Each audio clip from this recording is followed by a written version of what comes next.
I'd like to introduce Kathy Glick-Weil, past president, to induct Sharon St. Hilaire.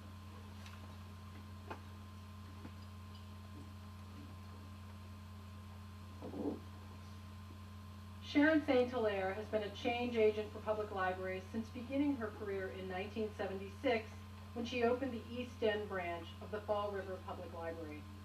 She received her MLS at URI and has been the director of the Seekonk Public Library since 1977.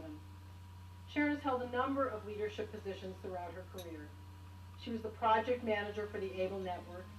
She served as chair of Planning and Budget, vice president, and chairman of the Eastern Region Library System Advisory Committee. As chairman, Sharon was very instrumental in convincing the Board of Library Commissioners that the automated network should receive state funding. Finally, Sharon was co-chair of the Eastern Region Planning Task Force, which was the basis for the statewide strategic plan and the birth of the regional systems as member-driven nonprofit corporations. Sharon represented small libraries for 5 years on PLA's Technology and Public Libraries Committee. She told me she wanted me to say 3 years because that's what her citation says, but she was actually on the committee for 5 years. So I'm going to take it upon myself. And she chaired the Technology Committee for Sales and served on the committee to edit the first Planning for Technology book published by ALA. Sharon has had an always interesting and often challenging career and tenure as the director in Seekonk. In 1992, the library became the first public library in the nation to be challenged by the Office of Civil Rights of the U.S. Department of Education for violating the Americans with Disabilities Act. The library, under Sharon's very able leadership, defended itself successfully, with the Office of Civil Rights finding that disabled patrons were not being discriminated against in Seekonk. Sharon also successfully defended the right of the Seekonk Public Library to have the children's title Daddy's Roommate in its collection. In 1995, after several years of planning and committee work, under Sharon's guidance, the Seekonk Library started the Public Library User Group, also known as PLUG, to promote electronic information literacy. And PLUG became the model for the MDLC's information literacy programs now operating throughout the Commonwealth. Sharon continues to work on a daily basis to keep public libraries relevant in people's lives. She also has many other interests, foremost being her work as a fiber artist. Her work was recently selected to appear in both the 10th annual all-media art show sponsored by Fidelity Investments at the Providence Art Club and a solo show at the Slater Mill Art Gallery in Pawtucket.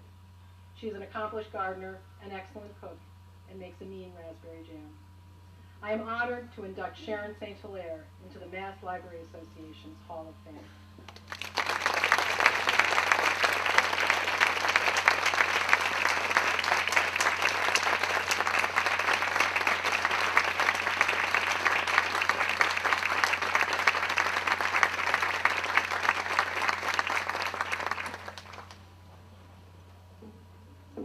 Last but not least, I am truly honored.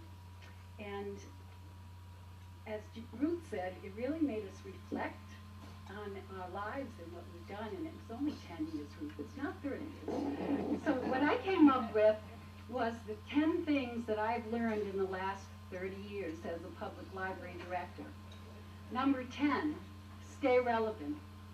It is not good enough just to manage, you must lead. And you can't lead unless you know where you should be going.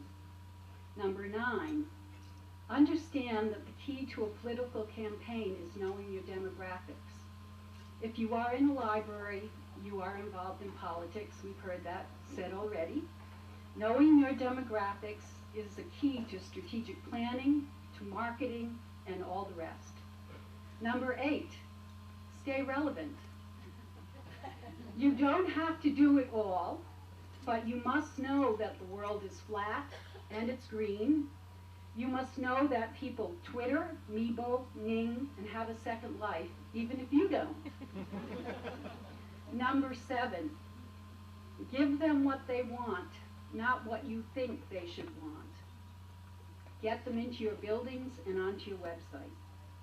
Number 6, this is a surprise, stay relevant. Public libraries will survive if they are intertwined into the fabric of our communities.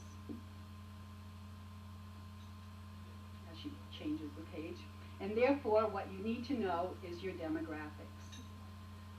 Number 5, on our library website, the first thing that people click on is what's new and what's going on in the community before all else, calendar, so forth. They want community information, and one market that I don't think Google is going to organize is community information. Number 4, we're getting there, stay relevant. Seize the opportunity to do what librarians do best, organize and manage information and provide access to local content. Number 6, stay relevant. Ruth, right, as she showed, the brain's a muscle, and if you've got to push yourself. It really is hard. We weren't born with these things, and so we really have to push ourselves. Although I'm looking at these new faces saying, they were born with these things, but we have Nebo and all this other stuff. Number 2, stay relevant. It's how you will thrive in a profession that I do love, and how your library will thrive. And number 1, know that you cannot do it by yourself. It is all about people. Surround yourself with strategic thinkers and library advocates, people who know the difference between policy and operations, and I am proud to call some of them the Seekonk Board of Library Trustees, who I've served for over 30 years. Surround yourself with professionals who have vision, who think outside the box, who have the courage to lead, who challenge you, and I am honored to call you my colleagues. And finally, surround yourself with people who are smarter than you, more educated than you, more creative than you, more virtuous for sure, and kinder than you.